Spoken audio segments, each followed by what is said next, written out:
Muy buenos días, amigos y hermanos de la Iglesia Centro Reformado Nacional y también a los del grupo Sana Doctrina Bíblica e Histórica. Les habla su hermano César Tuñón Lyons con el deseo de compartir hoy, sábado 13 de febrero, el devocional número 6, último devocional de esta semana, que obviamente, como ustedes han podido ver, está haciendo alusión a lo que es el tema de las pruebas. En esta mañana vamos a estar tocando el tema último respecto a lo que es padecer como cristianos, y en el fondo va a estar la idea de cuáles son las pruebas que realmente son aprobadas por el Señor. Y vamos a basarnos en lo que la Biblia nos dice en el texto de Primera de Pedro, capítulo 4, versículos del 13 al 19, y leemos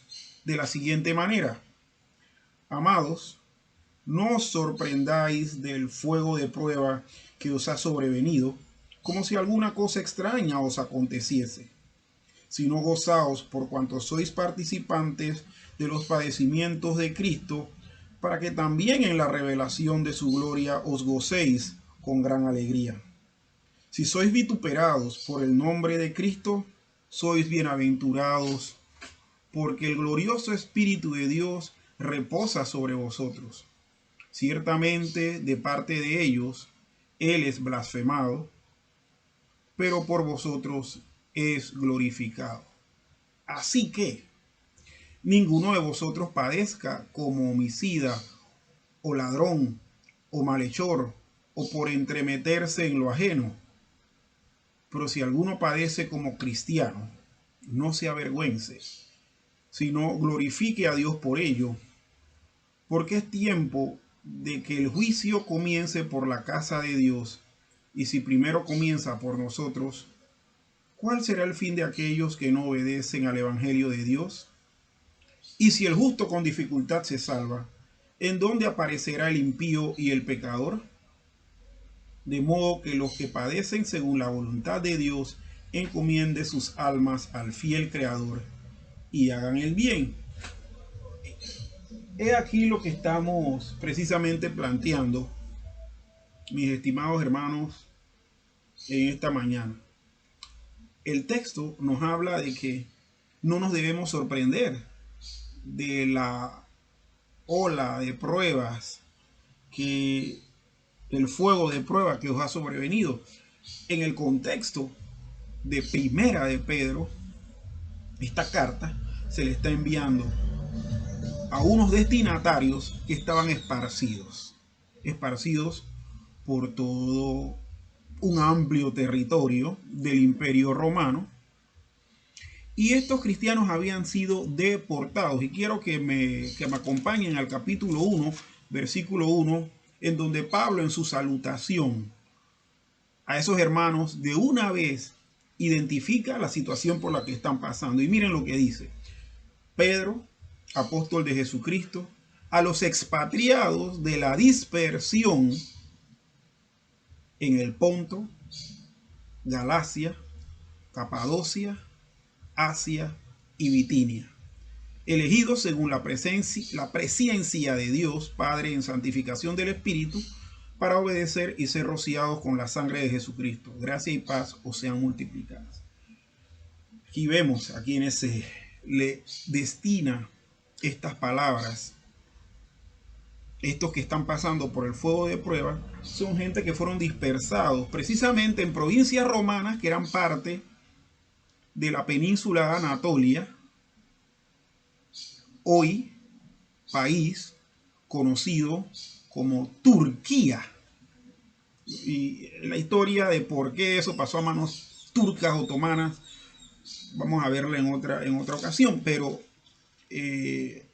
estos 1, 2, 3, 4, 5 territorios donde habían sido esparcidos las personas eran provincias que estaban dentro de lo que hoy es Turquía. que era parte del Imperio Romano y que estos cristianos habían sido perseguidos por sus creencias y por su cristianismo. Cristianismo, creencias que significaban un peligro para la estabilidad del Estado romano, de la continuidad del imperio.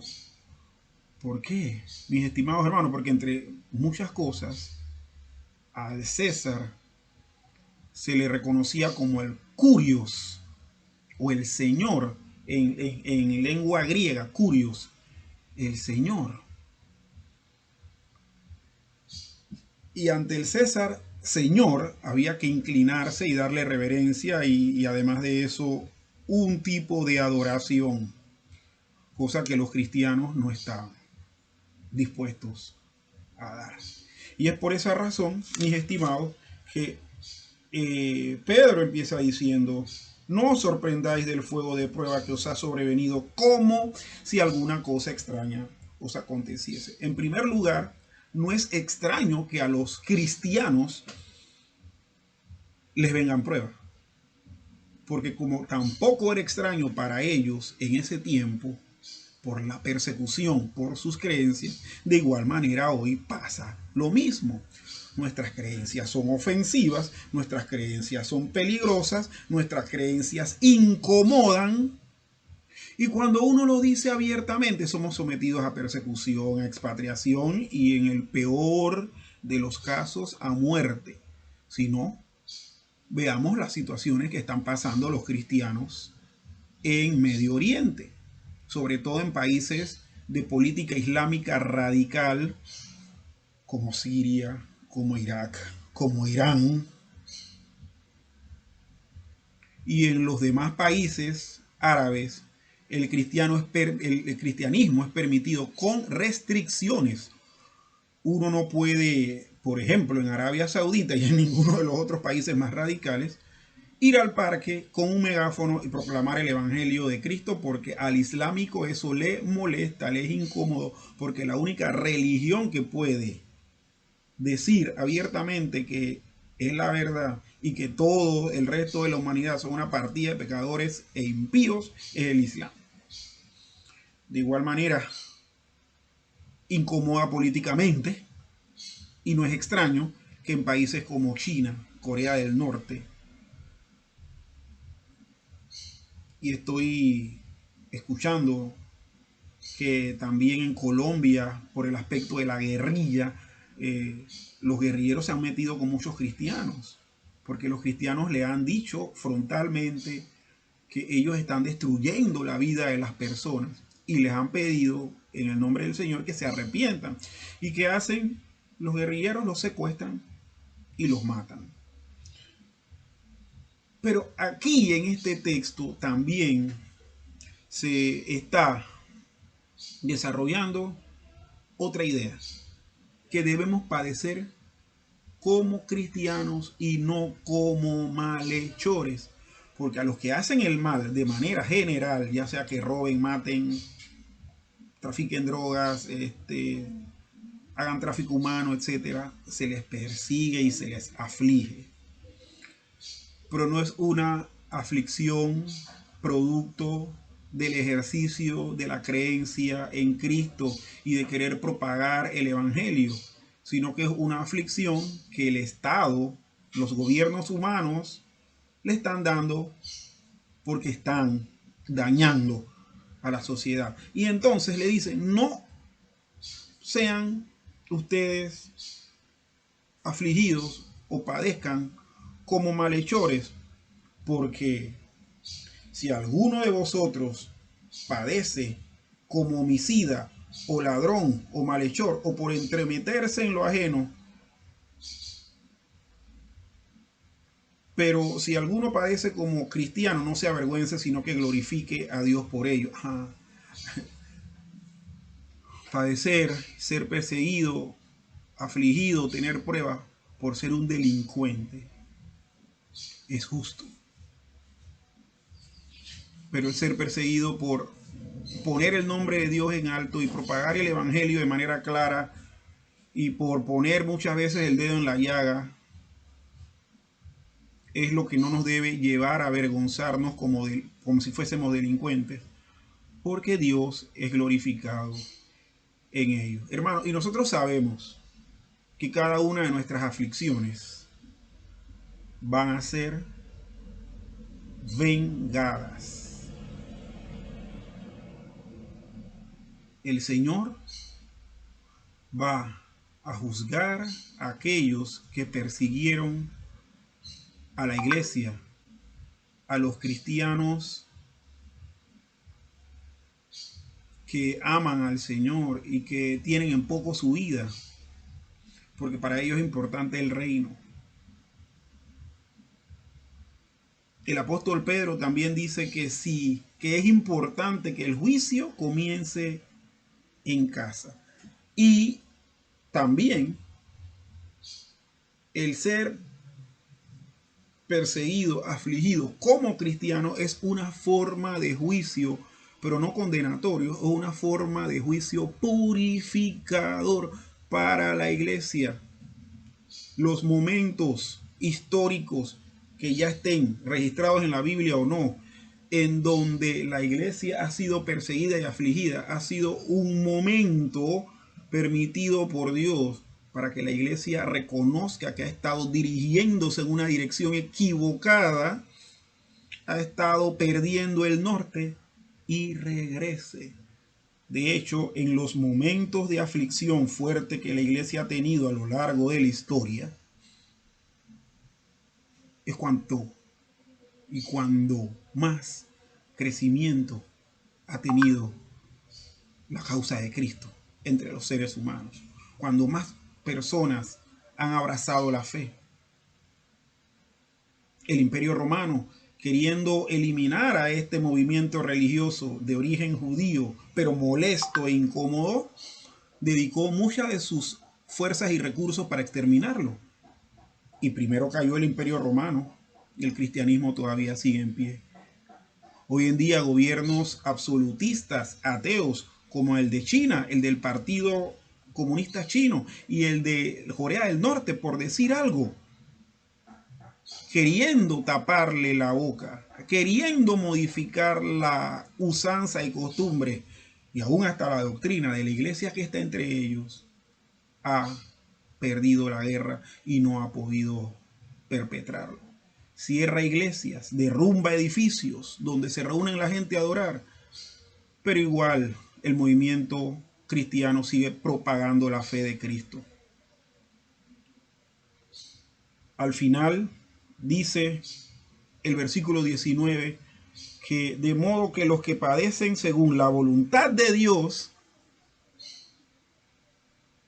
encomienden sus almas al fiel Creador y hagan el bien. El fiel Creador es que al final, como dije anteriormente, va a vindicar nuestras vidas, hermanos. Yo les quiero nada más decir algo. Ahorita nosotros no estamos siendo objeto de persecución. Pero yo sí les digo que va a llegar un momento en que nuestra forma de predicar como iglesia, que se atiene y se ajusta a la palabra de Dios, va a ser incómoda, va a empezar a molestar.